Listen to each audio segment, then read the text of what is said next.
Le 22 octobre 1956, 4 des chefs historiques du FLN algérien devaient quitter le Maroc pour Tunis afin de poser avec les partis frères maghrébins les bases d'un rapport de force politique décisif pour mettre fin à la guerre d'Algérie. Leur avion sera détourné par les autorités françaises d'Alger, hostiles à toute négociation. Et le gouvernement français dirigé par Guy Mollet, mis devant le fait accompli, ne pourra que se résoudre à valider cet acte de piraterie. Arrêtés et emprisonnés durant 6 ans, ils participeront néanmoins activement au dénouement du conflit franco-algérien. Comment Ahmed Ben Bella, futur premier président de l'Algérie indépendante, ainsi que ses compagnons, leaders de la révolution algérienne, ont-ils vécu cette captivité? Comment sont-ils passés du statut de prisonnier à celui de négociateur?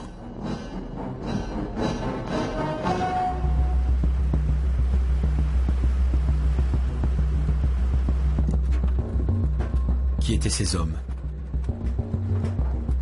Ahmed Ben Bella, dit Emimed, né en 1916 à Marnia, près d'Oran. Condamné par contumace aux travaux forcés à perpétuité, il est considéré comme un spécialiste de l'action clandestine et responsable du terrorisme en Algérie. Aussi Naït Ahmed, dit Abdelmajid, né en 1926 à Haït-Yahya, en Kabylie, inculpé de vol et tentative de vol, signe particulier, parle très couramment le français et l'arabe classique. Mohamed Kider, né en 1912 à Alger, signe particulier, porte une chevalière à diamant à la main gauche, inculpé de recel, mandat d'arrêt du 24 juillet 1951, prononcé par le juge d'instruction d'Oran. Mohamed Boudiaf, né en 1919 à Msila près de Sétif, condamné à mort pour ses activités militantes. Mostefa Lacharef, né en 1917 à Sidi Aïssa près d'Alger. Son seul délit a été de participer au Festival de la jeunesse communiste de Varsovie en 1955. Tous ces hommes, hormis le professeur Lacharef, étaient membres de la délégation extérieure du Front de libération nationale algérien. Leur arrestation allait détourner le cours de l'histoire. La mission algérienne qui a pris l'avion, le DC-3, à la fin du mois d'octobre 1956, voulait se rendre à Tunis pour préparer une conférence maghrébine regroupant l'ensemble des grands partis nationalistes maghrébins, l'Istiklal marocaine bien sûr, le Néo-Destour tunisien de Bourguiba et le FLN algérien.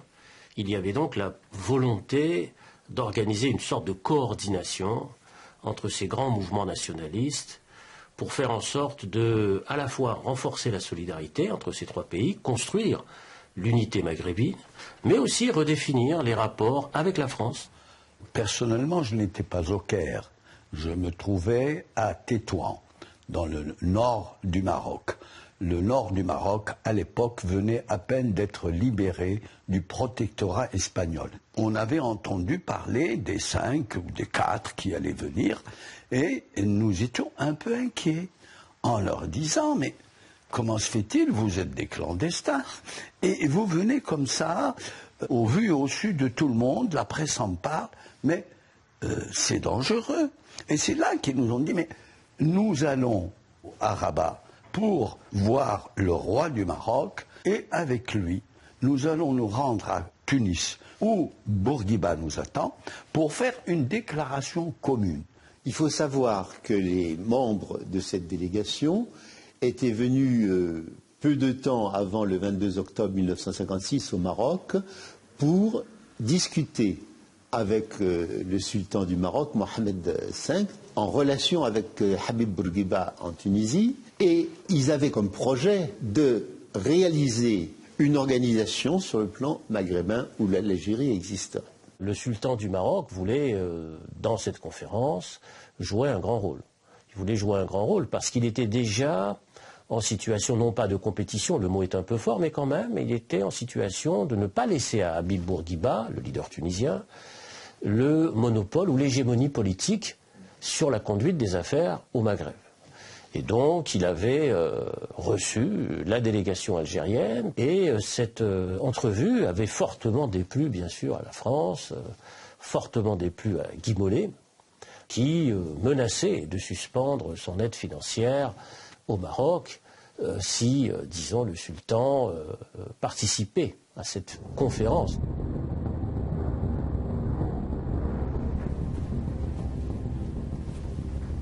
Dites-moi, monsieur le directeur, il me semble que la compagnie aérienne Air Atlas marocaine est toujours sous tutelle française. Oui. Le sultan du Maroc, Mohamed V, se rend à Tunis, ainsi que 5 éléments du FLN. Pensez à quoi, Brenet? Bien, je me disais, pourquoi ne pas détourner l'avion de Ben Bella et de ses acolytes sur Alger, et ainsi capturer la délégation extérieure? Le 21 octobre 1956, Robert Lacoste ne peut être joint. Pierre Chaussat confie alors au général Loriot, commandant de la 10e région militaire, la bonne fin de cette mission avec impérativement l'aval de Paris.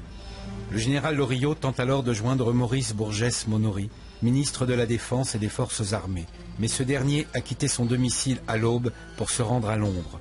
Maurice Bourgès-Monory a été pris du 21 au 26 octobre par la fameuse entrevue qui a abouti au protocole de Sèvres, et on était en train de préparer ce qui allait devenir dans quelques jours la guerre du Sinaï. Le général Loriot téléphone au domicile d'Abel Thomas. Abel Thomas, qui a été averti très tôt de ce qui allait se passer en Algérie, a répondu que c'était l'affaire du ministère de l'Algérie, que ce n'était pas l'affaire du ministère de la Défense nationale, parce qu'il n'était pas compétent, ça relevait du ministre des Affaires algériennes. Avisez, prenez les mesures que vous estimerez opportunes. Robert Lacoste ne se trouve toujours pas à Alger. Le général Loriot téléphone alors à Max Lejeune, secrétaire d'État aux Forces armées. C'est-à-dire un adjoint de Maurice Bourgès-Monory. C'était quelqu'un de tout à fait nationaliste, je dirais même sans doute colonialiste, et c'est lui qui a pris le parti ferme, sans aucune hésitation, de maintenir, de confirmer que l'arrestation des dirigeants du FLN était dans l'optique du gouvernement. Est-ce qu'il en a avisé Bourgès-Monory ou qu'il n'en a pas avisé? Ça, je ne suis pas capable de vous le dire, mais la réponse est là. Monsieur le secrétaire général, dans un moment, Ben Bella passera au-dessus de nos têtes. Il faut absolument l'intercepter. Vous me signifiez que l'on va détourner un avion étranger avec comme passager le souverain du Maroc en personne? N'ayez aucune inquiétude sur ce détail, tout est arrangé de ce point de vue. Il ne prendra pas cet avion. Son épouse souhaitant l'accompagner à Tunis, il a retardé son départ et prendra un autre vol. Le sultan ne s'est pas embarqué à bord du DC-3, mais il devait s'embarquer. Mais les pressions françaises étaient si fortes, bien sûr, qu'il avait décidé, disons, d'ajourner sa présence à cette conférence, et laissant par conséquent les principaux responsables algériens monter dans l'appareil. Et c'est cette nouvelle-là qui a décidé les autorités françaises d'Alger, pas de Paris, mais d'Alger, de détourner l'avion. Le 22 octobre 1956, la délégation extérieure algérienne quitte Rabat à bord du DC-3 de la compagnie Air Maroc, Air Atlas. Destination finale, Tunis. Souhaiteriez-vous un café, messieurs? Non, merci. Merci. À 16h, la tour de contrôle d'Alger entre en liaison avec l'équipage français du DC-3. Commandant, vous devriez écouter ça.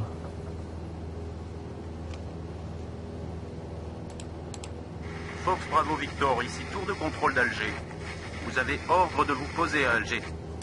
Qu'est-ce que c'est que cette histoire? Vous avez à bord Ben Bella et 4 autres chefs du FLN. Il faut nous les remettre. Qui transmet l'ordre? Le ministère de la Défense nationale. Demandons précision. Fox Bravo Victor, au nom du gouvernement français, ordre de M. Lacoste, ministre de l'Algérie. Nous appartenons à une compagnie étrangère. Ces ordres ne nous concernent pas. Fox Bravo Victor, votre avion est pris en chasse. Veuillez obtempérer. Une décision tragique et lourde de conséquences prise dans une confusion totale. L'avion est parti de Rabat sur Palma. Et de Palma, il devait rejoindre Tunis. Donc c'est à ce moment-là que les services, disons, de l'armée française en Algérie, voyant la proie à portée de la main, se sont dit, on va les abattre. Or, l'avion n'a pas traversé, bien entendu, le territoire algérien. L'avion a rejoint Palma et donc il était sur les eaux internationales. C'est donc un acte de piraterie aérienne qui a été le premier. Plusieurs questions se posent quant à ce premier acte de piraterie internationale sur un avion civil. Le DC-3 détourné était immatriculé F pour France, O pour Outre-mer. C'était le sous-code attribué par l'aviation civile française aux avions des compagnies d'outre-mer. C'est sans doute ce qui donnera à certains en France le sentiment qu'il s'agissait d'une affaire intérieure.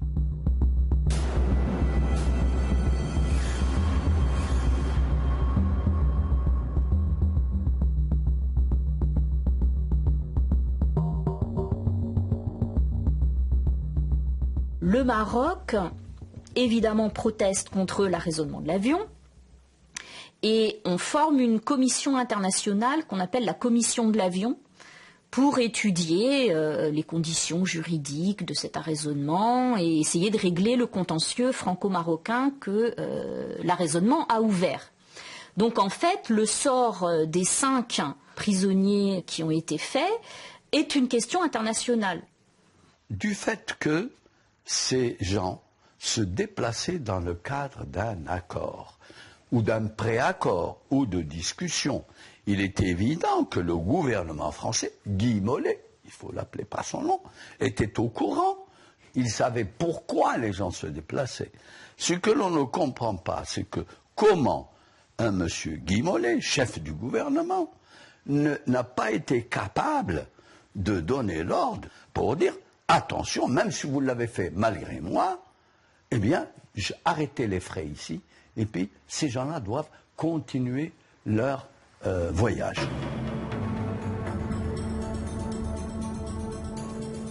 Dans le fond, tous ces hommes de gauche de l'époque vont beaucoup regretter l'échec, disons, des négociations qu'ils vont imputer à Guy Mollet. Ils vont beaucoup en vouloir à Guy Mollet sur le fait qu'il n'ait pas accepté ou poursuivi, disons, un processus de négociation. Au fond, l'histoire aurait pu s'arrêter là, l'histoire de la guerre d'Algérie, puisque si tout le monde était arrivé à Tunis avec cette déclaration, il est possible que l'histoire aurait pris un autre sens. La déclaration qui devait être faite à Tunis posait les bases d'un accord portant sur les points suivants. Autonomie de l'Algérie pendant 10 ans, avec un parlement composé d'Européens et d'Algériens élus au suffrage universel, avec une gestion commune des ministères de la Défense, des Finances et des Affaires étrangères.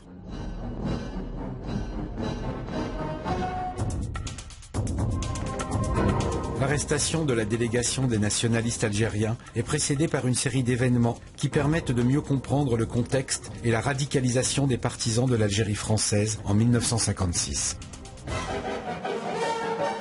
6 février à Alger, le président du Conseil pénètre dans une ville en fureur. Les Pieds Noirs se sentent trahis par les nouvelles directives et nominations du gouvernement. 12 compagnies de CRS n'empêchent pas tomates, pots de fleurs et injures de s'abattre sur le cortège Mollet.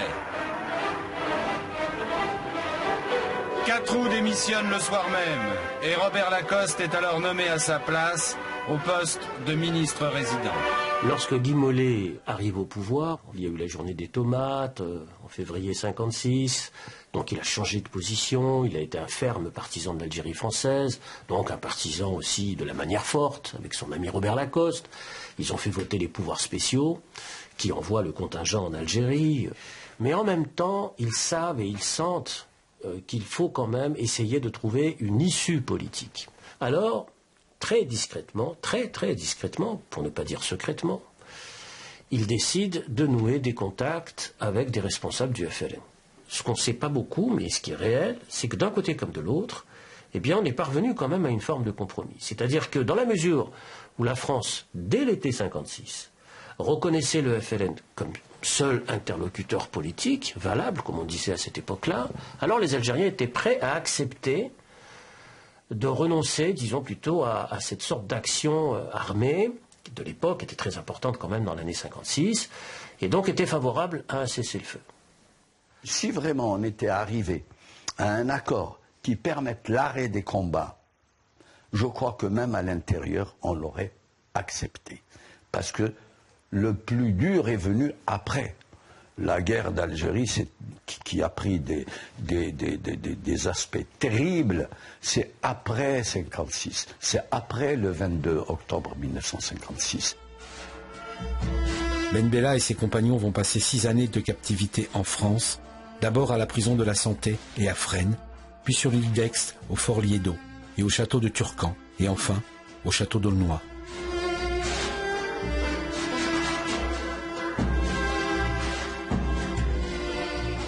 Loin des champs de bataille, un autre combat se profile pour ces chefs historiques.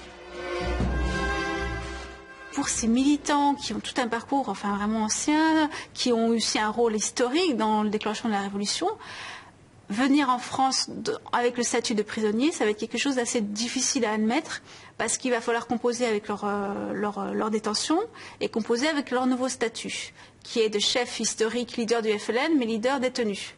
L'idée de les transférer en France, c'est de les placer dans un contexte où le pouvoir politique aura beaucoup plus la main sur leur sort que s'il les laisse à Alger.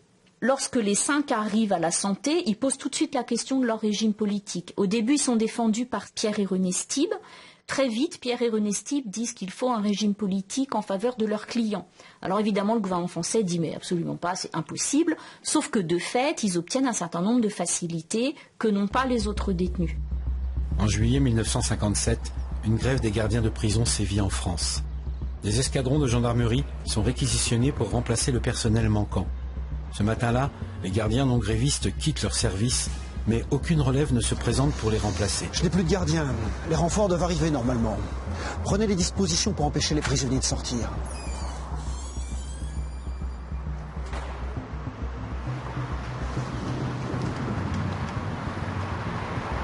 Bonjour, monsieur Ben Bella. Bonjour, mon adjudant. Je suis heureux que vous m'ayez reconnu. J'ai des ordres pour empêcher toute tentative d'évasion. Je n'hésiterai pas à faire feu si vous ne regagnez pas vos cellules. Je suis un ancien sous-officier de l'armée française. Je ne vais pas tenter de m'évader. Je vais être considéré avec mes compagnons comme des prisonniers politiques. Tout simplement. يلا جماعة رحوي.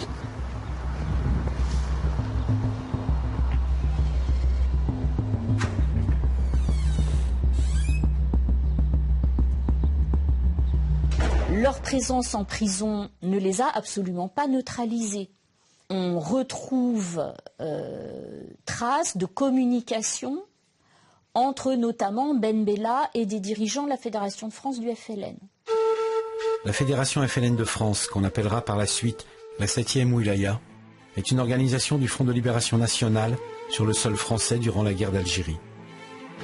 Lorsque je suis arrivé en 1958, j'avais été désigné au sein du comité fédéral responsable aussi des comités de détention, de la défense, aussi de l'information. D'un autre côté, la structure étant faite, on pouvait obtenir les cotisations. Ce qui fait que la Fédération de France disposait d'un budget très conséquent. L'immigré algérien est un membre de la Fédération de France, quel que soit son avis, pour la Fédération de France. Donc, quand on est algérien, qu'on est en France et qu'on est placé sous une organisation telle que la Fédération de France, on doit cotiser. Donc c'est très important parce que pour le FLN, cette immigration, c'est sa survie financière. Parce que même si il y a des soutiens à notre pays, dans une organisation révolutionnaire, si elle n'a pas son indépendance financière, elle est soumise aux influences des uns et des autres, notamment de l'Égypte.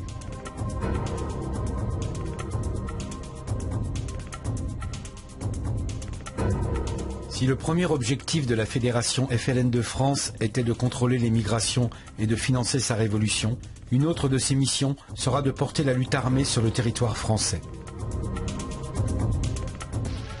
L'attentat contre les dépôts d'essence de Mourtiane a été un des aspects de l'activité du FLN en France.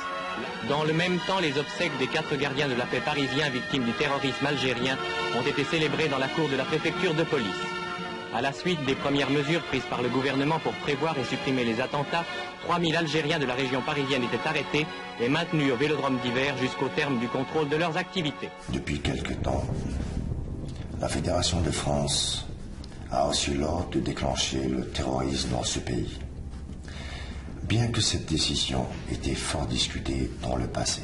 par des responsables qu'il a considérés inapplicables ici, sans tenir compte des avis autorisés de certains frères, ni des conditions économiques, morales et humaines dans lesquelles vivent les émigrés algériens. Nous avons pris sur nous de demander à la Fédération de France de surseoir à l'exécution de votre directive sur le terrorisme, jusqu'à ce que vous ayez réexaminé cette grave question. De leur prison, les chefs historiques vont tenter de s'opposer à ces attentats, mais leurs protestations resteront sans effet.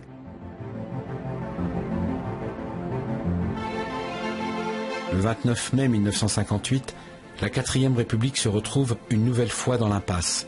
René Coty entre en contact avec le général de Gaulle, à qui il remettra les pleins pouvoirs avec la bénédiction de l'Assemblée nationale. De Gaulle sera-t-il le sauveur? Le remède à ce chaos programmé qu'était le conflit algérien? Nous, à cette époque-là, à la Fédération de France, nous ne faisions pas de très grandes illusions sur De Gaulle. Parce que pour nous, De Gaulle avait fait le discours de Brazzaville auparavant en disant la France entend amener les pays dont elle a la charge à s'administrer librement, et on s'aperçoit que depuis la fin de la Deuxième Guerre mondiale, donc depuis 1945 jusqu'à 1958, la France n'a en rien modifié sa politique coloniale. Les arrestations des émigrés algériens étaient de plus en plus nombreuses. Et pour répondre à la politique de De Gaulle, la Fédération de France investit les prisons. Pour nous, le détenu n'est pas un militant hors de combat. On combat partout. Et là où on se trouve, on donne des directives, créer un comité de détention. Quand vous avez 1000 personnes structurées, capables d'agir de la même façon, vous avez une force extraordinaire. Alors là, quelle est l'arme du détenu? Il n'y en a qu'une, il n'y en a pas deux. C'est la grève de la faim. Les grèves de la faim, ça a été extrêmement important pour la détention FLN. Il y avait une discussion pour savoir si la grève de la faim, pour la première grève de la faim, avant qu'elle débute, si c'était uniquement pour les cadres de la Révolution et les étudiants.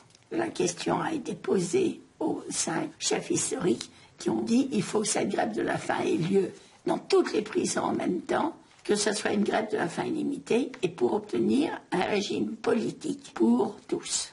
Pour que ce mouvement ait une résonance auprès de l'opinion publique, les avocats, d'une part on a saisi la chancellerie, on a fait des conférences de presse, on a saisi les Nations Unies, et au bout du 10e jour de grève, la chancellerie a entamé les négociations avec d'une part les délégués FLN et des chefs historiques. La grève de la faim a commencé à Fresnes pour retentir à Manhattan. L'ONU adopta la thèse algérienne sur les détenus politiques à la majorité face à 7 voix contre et l'abstention des États-Unis qui pour la première fois cessèrent d'appuyer les positions françaises sur l'Algérie.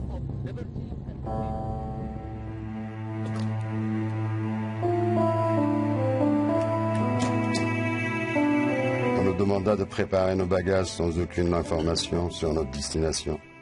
Celle-ci était tenue secrète autant pour nos avocats que pour la direction de la prison de la Santé.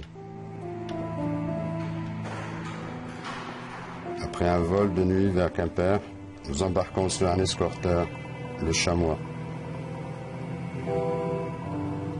Au petit matin, nous abordâmes la petite île d'Aix.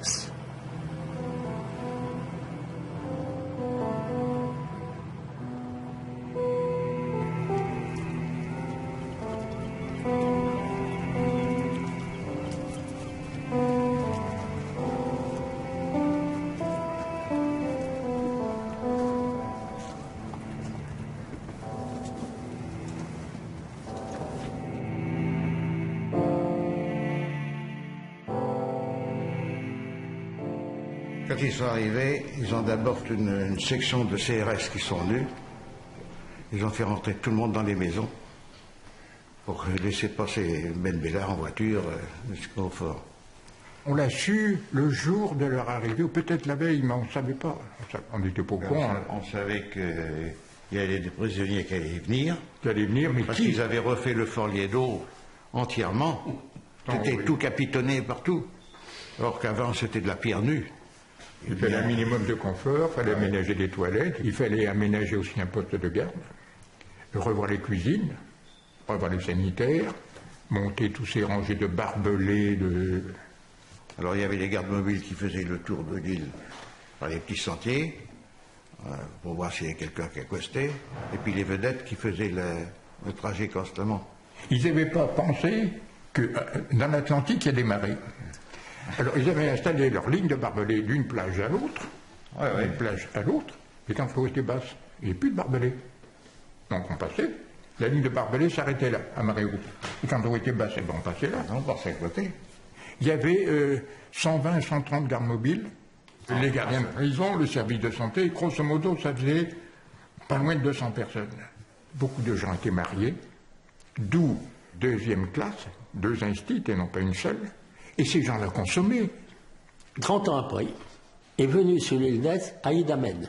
Je l'ai accompagné, visiter le fort Liedo, il était secoué en pensant au passé, et il me disait...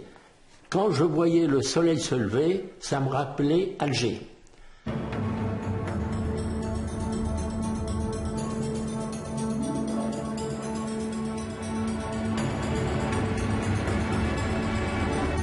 Trois jours seulement après l'arrivée des prisonniers, une lettre ouverte de la population de l'île était adressée au général de Gaulle. Nous nous permettons d'attirer respectueusement votre attention sur un problème assez éloigné de ceux qui vous préoccupent. Pourtant, nous serions reconnaissants à votre autorité et à vos collaborateurs de penser aux répercussions regrettables qui mettent notre petite île au passé napoléonien sur le rang d'un pénitencier. Quand on décide de les transférer à l'île d'Aix, on les place sous le régime de l'assignation à résidence, qui n'a rien à voir avec un régime de détention. Un assigné à résidence est uniquement tenu de résider dans une circonscription limitée. C'est bien pour ça qu'on les met sur une île, parce que c'est pratique. Mais ça n'a évidemment pas toutes les implications qu'a l'enfermement en prison. Durant leur incarcération au fort Liedo, les services de renseignement français ont mis en place un dispositif d'écoute qui nous renseigne sur l'état d'esprit dans lequel se trouvaient les prisonniers. Aix, le 6 avril 1959. Visite de diplomates tunisiens et de Massali Hadj au fort Liedo. Ces visites nous paraissent comme exceptionnelles. Et Samedi nous 23 mai 1959. Boudiaf prépare son départ pour raison de santé. Il sort peu, étudie la langue espagnole par correspondance. Rapport journalier du 24 mai 1959. Les détenus restent dans leur chambre. Le 1er juin 1959. Le détenu Boudiaf a quitté sous escorte l'île d'Aix. Ce jour, à 16h, il a été conduit à Rochefort, d'où il a pris à 17h10 un avion en direction de Paris. Aix, le 24 septembre 1959. Maître Mourad Oussedik a passé l'après-midi du 23 courant en compagnie de Ben Bella. Pour la plus grande partie de la journée, a joué dehors avec les enfants de Kider. Rien à signaler.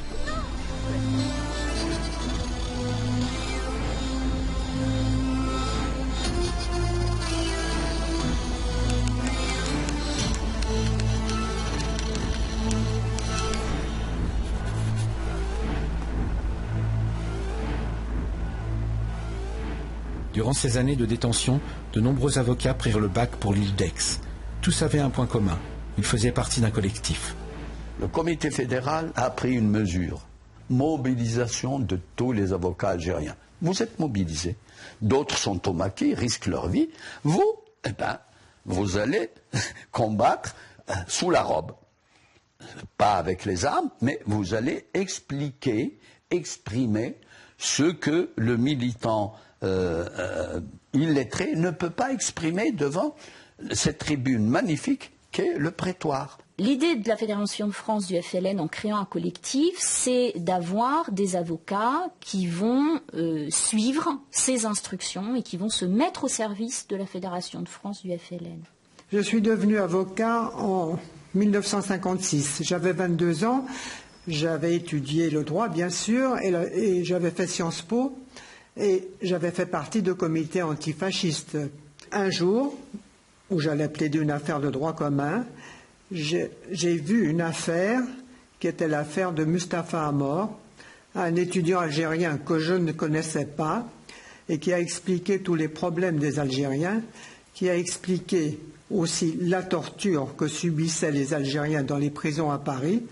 J'ai été indigné et j'ai décidé que je voulais défendre les Algériens dans ces conditions. J'ai été voir l'avocat qui le défendait et j'ai dit moi aussi. Et c'est comme ça que j'ai intégré le collectif. J'avais été commis d'office par le bâtonnier, parce que j'étais avocate stagiaire à l'époque, pour défendre un Algérien qui était impliqué dans un attentat. Et cette affaire devait passer devant le tribunal permanent des forces armées de Lille. Quand je suis arrivée au tribunal, j'ai rencontré ce qu'on appelle le collectif. Et j'ai vraiment eu l'impression que la guerre d'Algérie entrait dans le prétoire. Entrez. Il y a un type en bas, sur le trottoir d'en face. Il fait les 100 pas. T'as été suivi? Non, il était déjà là quand je suis arrivé. Nous devons être très prudents. Voilà une semaine que 8 d'entre nous ont reçu une lettre de menace. Les autres avocats, qui sont-ils? Michel Beauvillard, Ben Abdallah, Maurice et Janine Corrège, Vergès, Zavrian et Ouldaoudia. À Matignon, Michel Debré pestait contre ce collectif d'avocats engagés avec le FLN, bientôt désigné comme l'ennemi à abattre.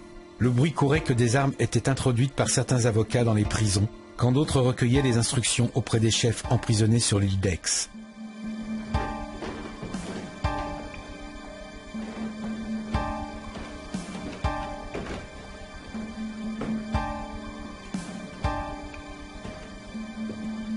Je respecte ces avocats qui ont pris des risques. Certains ont été sanctionnés de suspension, d'autres ont été arrêtés, certains ont été abattus. Ouldaoudia a été abattu.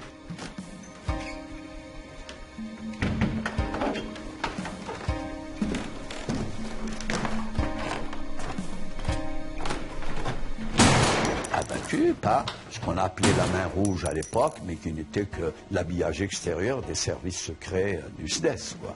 Donc, si vous voulez, le combat des collectifs, même s'il était sous la robe, c'est quand même un combat qui était d'abord dangereux et deuxièmement, qui a été d'une efficacité extraordinaire, parce que dans des grands procès, évidemment, les médias s'en emparent, et évidemment, les idées sont exprimées vraiment à une échelle infiniment plus grande que par un tract ou un communiqué du FLN.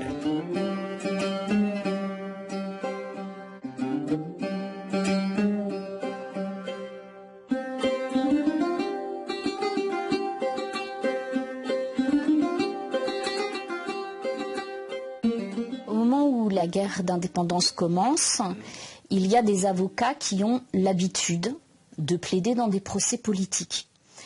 Et de ces habitudes-là découle l'idée qu'en contexte politique, on n'exerce pas la défense de la même façon et qu'on peut utiliser la répression en fait au bénéfice de la cause et que l'on peut essayer de retourner le procès en occasion de faire une tribune politique.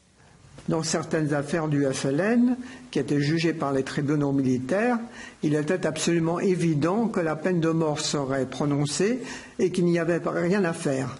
Donc, nous devions essayer d'alerter l'opinion publique. C'était notre seul recours.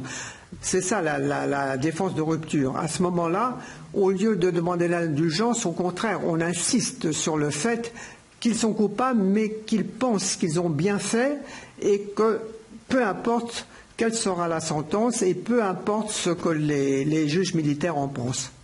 Dans ces procédures, ce combat de procédure, on déposait entre autres j'ai déposé entre autres des conclusions qui réclamaient l'application des conventions de Genève. Les conventions de Genève, il y avait la 3e convention de Genève, qui était une convention sur les personnes qui étaient interpellées et qui devaient être considérées comme prisonniers de guerre. Or, malheureusement, il y avait le mot guerre. On n'a jamais reconnu le caractère de guerre à la guerre d'Algérie. C'était toujours les événements. D'ailleurs, employer le terme de guerre, c'était une infraction. En 1999, la loi française reconnaît que ces événements constituent la guerre d'Algérie. Les détenus que vous avez arrêtés, c'est quoi? C'est des prisonniers de guerre. À quel titre vous allez guillotiner des prisonniers de guerre?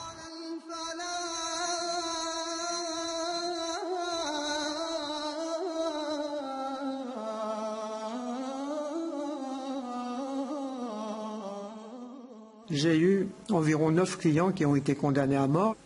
Pendant que le recours de la Cour suprême était examiné, il ne pouvait pas être exécuté. Si le recours était refusé, à ce moment-là, nous faisions une demande de grâce au président de la République. Lorsque nos clients étaient transférés dans une autre cellule de la partie de la prison, c'est qu'ils avaient été graciés, ou alors 2 policiers venaient nous chercher pour aller à la prison et assister à la guillotine. C'était une émotion épouvantable. Mes clients, par chance, ont été graciés, parce que par une chance extraordinaire, le président de Gaulle ne voulait pas me serrer la main. Il considérait qu'étant donné que j'étais française et bourgeoise, que j'étais une traître à la France, et il a préféré gracier mes clients sans me recevoir pour ne pas me donner la main, et donc il les a tous graciés. À l'arrivée de Gaulle, il a gracié les condamnés à mort. Oui, mais il y a eu plus de décapitations de 58 à 62 que de 54 à 58. Donc De Gaulle, avec sa politique au départ, était d'écraser totalement les FLN et ensuite de dire « moi, De Gaulle, je prends telle mesure ». Grâce au progrès de la pacification, au progrès démocratique, au progrès social, on peut maintenant discerner le moment où les femmes et les hommes qui habitent l'Algérie seront en mesure de décider de leur destin une fois pour toutes, librement, en connaissance de cause. Je considère comme nécessaire que ce recours à l'autodétermination soit proclamé aujourd'hui.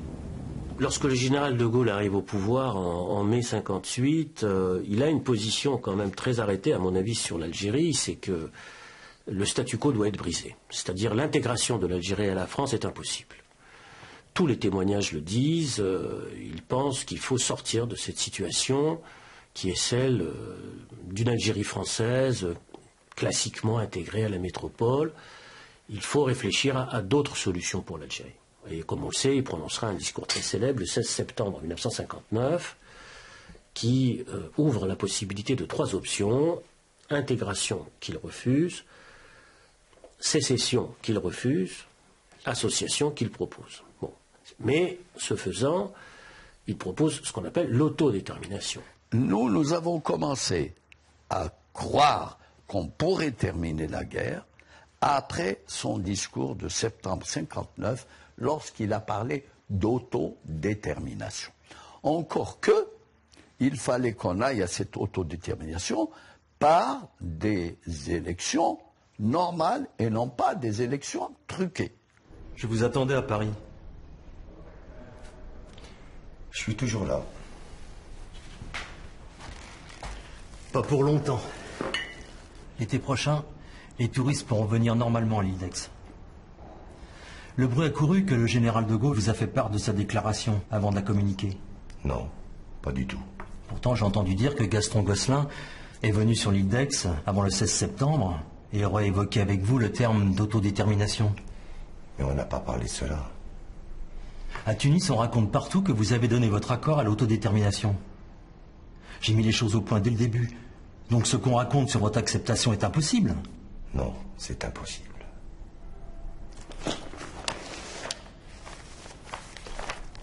Je vous invite à lire Paris Presse. On peut dire que les temps changent. Le discours du 16 septembre 1959 est déterminant puisqu'il reconnaît l'existence d'une nation algérienne en formation. Le principe du droit du peuple algérien à disposer de lui-même est donc reconnu par l'État français, bien qu'il ne soit pas souhaité. Par cette habile proposition, De Gaulle évite de négocier avec le GPRA, le gouvernement provisoire de la République algérienne, formé depuis septembre 1958. Selon leurs orientations idéologiques, les journaux adhèrent à l'une ou à l'autre des propositions. Mais dans l'ensemble, le ton change. Regardez, De Gaulle est un grand homme, bien difficile à cerner. De juin 40 à 47, il est l'homme de la résistance. Et il est fort populaire. De 47 à 53, il est l'homme de la réaction. De 53 à 57, il est l'homme du libéralisme. Et depuis le 13 mai, il est redevenu l'homme de la réaction, en devenant l'homme de la gauche dans une certaine mesure. Aujourd'hui, c'est nous qui sommes dans le mouvement. Et ce sont les ultras qui sont en dehors de la communauté nationale. Vous vous souvenez ce qui s'est passé pour les négociations tunisiennes? Bourguiba a été appelé en dernier lieu. Vous aussi, vous serez peut-être appelé en dernier lieu pour trancher certaines difficultés. Il y a dans l'esprit du général de Gaulle, encore pendant au moins un an et demi, la possibilité de jouer entre FLN et MNA, ce que Messali refusera d'ailleurs, en refusant de participer aux négociations, en étant utilisé ou instrumentalisé contre d'autres Algériens, mais également essayer de jouer à l'intérieur du nationalisme algérien traditionnel, en essayant plutôt de jouer ceux de l'intérieur contre l'extérieur. Or, précisément, ce que va faire le GPRA lorsqu'ils vont voir l'ensemble de ces manœuvres se dessiner, eh bien, ils vont dire il faut négocier avec ceux qui sont emprisonnés en France. C'est-à-dire qu'ils vont désigner comme représentants, comme négociateurs, ce qui est une manœuvre, bien sûr, politique, publique, une façon de signifier, disons, une volonté politique forte et de fermeté, de désigner comme négociateurs les personnages qui sont arrêtés en France depuis octobre 1956. Bon, ce qui donnait au général de Gaulle un message qui était de dire, grosso modo, vous ne pouvez pas compter sur nous pour essayer de nous opposer les uns aux autres. Est-ce que le plan de Gaulle va nous conduire à l'indépendance? Moi, je dis oui. La déclaration, telle qu'elle a été présentée par De Gaulle, signifie reconnaissance de la France et donc restitution de la souveraineté algérienne. Le principe en lui-même implique l'indépendance. Le plan de De Gaulle? Non. Tel qu'il est présenté, moi je pense que si. Et dans le plan de Gaulle, il n'y a rien, Esmar. Je ne parle pas des moyens ni des modalités. Tout cela n'est que manège politique. Mais le plan de Gaulle n'est qu'un ABCD qu'on peut étendre jusqu'à Z. Le plan de Gaulle ne nous conduira pas à l'indépendance. Je ne dis pas qu'il va nous y conduire inévitablement, mais on peut y accéder si nous lui donnons une interprétation. Pour le GPRA, la proposition de Gaulle peut nous y conduire sous certaines réserves, bien entendu. Rawa, la décision nous appartient. Les souhaits des nôtres indiquent l'indépendance complète et totale. Adhérer. Mais l'annonce de l'autodétermination fait monter en première ligne les partisans de l'Algérie française. Le 18 janvier 1960, le général Massu, héros de la bataille d'Alger, déclare dans un journal allemand « De Gaulle était le seul homme à notre disposition. Peut-être l'armée a-t-elle fait une erreur. Cette infraction au devoir de réserve lui vaut son départ d'Algérie. Suite à cette mutation, Alger s'embrase. C'est ce qu'on appellera la semaine des barricades. » Il a fallu encore une année de guerre, une année de lutte, une année de sang pour enfin parvenir aux avant-projets d'accord d'Évian, qui discutent bien sûr de l'avenir du pays dans son intégralité territoriale. Moi je ne pense pas que De Gaulle, en arrivant en 1958, avait, comme certains l'ont dit par la suite, les partisans de l'Algérie française, De Gaulle nous a trahis parce que dès le départ, il savait qu'il allait à l'indépendance. Je ne pense pas. Je pense que De Gaulle s'est résolu à accepter l'indépendance parce qu'il s'est rendu compte que la lutte armée ne réglait pas le problème définitivement.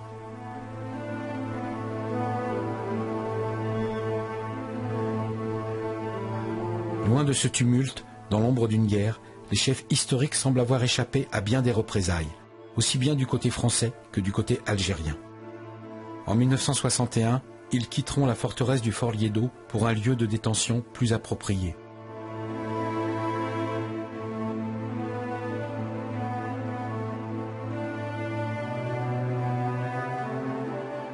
Ils finissent par être transférés au château de Turcan, où là, ils sont dans des conditions matérielles éminemment plus favorables, beaucoup moins isolés. Et puis, à l'heure des négociations, ils sont consultés sur les négociations.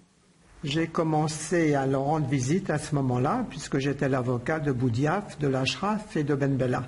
C'était un château dans lequel ils étaient libres de leurs mouvements, dans le château et dans le jardin, mais évidemment qui était complètement entouré de gardiens. Parfois ils recevaient des visites, parfois ils n'en recevaient pas, mais ils étaient ensemble et évidemment la discussion portait presque toujours sur l'avenir de l'Algérie. Un des motifs de discussion était le mode de gouvernement après l'indépendance. Il y avait aussi des questions personnelles. Ahmed Ben Bella était un homme avec une personnalité qui charmait tout le monde. Boudiaf était au contraire un homme très austère. C'étaient deux hommes très attachants mais très différents.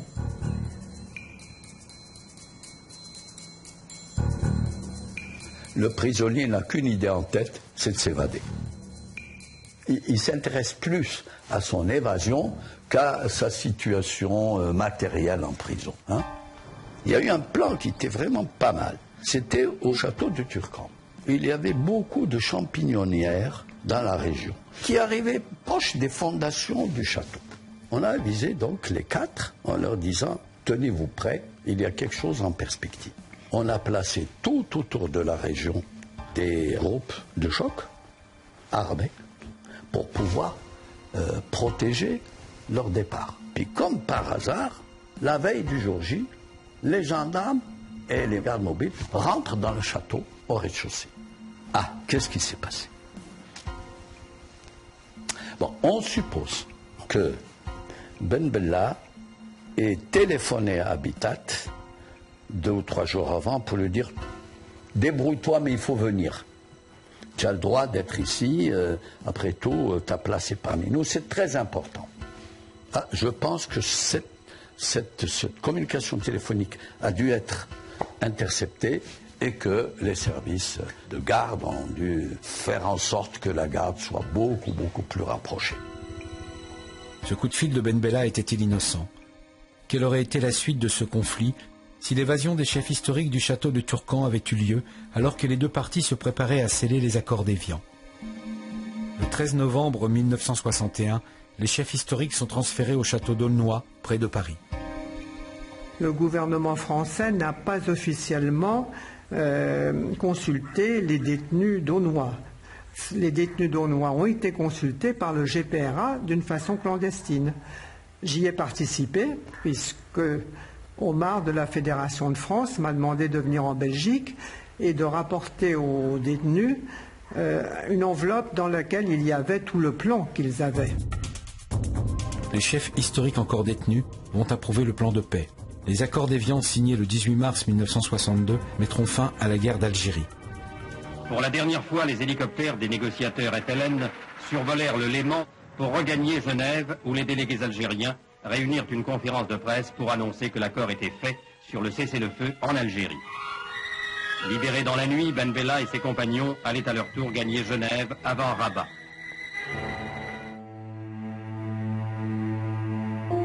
L'incarcération durant plus de 6 ans des leaders de la Révolution a évité au FLN la guerre des chefs. Mais celle-ci n'a été que partie remise.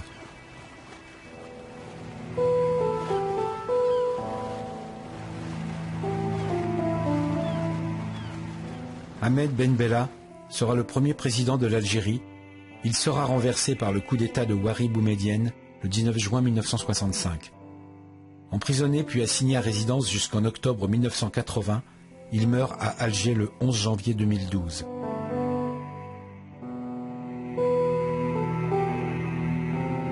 Mohamed Kider sera assassiné le 4 janvier 1967 à Madrid par les services spéciaux algériens, accusé par le président Boumedienne d'avoir détourné les fonds du FLN. Sa veuve, en conformité avec l'esprit qui avait toujours été celui de son mari, remettra en 1970 à la République algérienne tous les documents concernant ce trésor de guerre.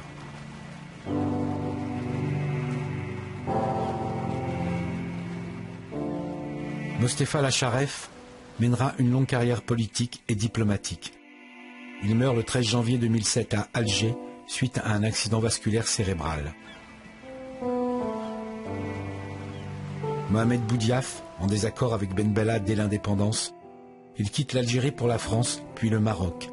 Le 16 janvier 1992, il sera rappelé en Algérie pour devenir le président du Haut Comité d'État. Il sera assassiné 100 jours plus tard.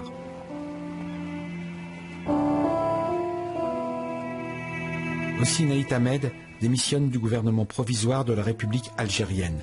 En septembre 1963, il fonde le Front des forces socialistes. Arrêté en 1964 et condamné à mort, il s'évade en mai 1966 et depuis réside en Suisse.